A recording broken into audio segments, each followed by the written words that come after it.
After ending his presidential campaign, Joe Biden faced the American public for the first time.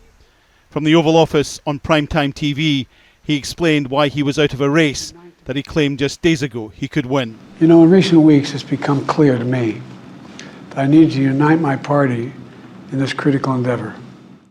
It was the terrible debate performance in Atlanta 4 weeks ago that undermined his campaign. People in his party wondered if he was capable of winning. The polls said he would lose, and heavily. And while Donald Trump watched on his plane, he warned the Republican candidate was not the answer. I ran for president 4 years ago because I believed and still do that the soul of America was at stake. The very nature of who we are was at stake. And that's still the case.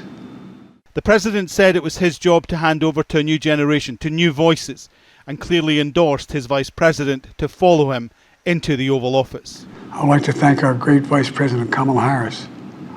She's experienced, she's tough, she's capable. She's been an incredible partner to me and a leader for our country.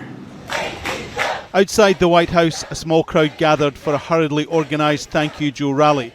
One analyst says he made the right decision. It's amazing to see him step up and sacrifice his own personal ambitions for what he recognizes is the better path forward. And he ended telling the American people the power was in their hands, where it had been all along. The great thing about America is here, kings and dictators do not rule, the people do. History is in your hands. The power is in your hands. Joe Biden will not be America's next president. He now effectively becomes a lame duck.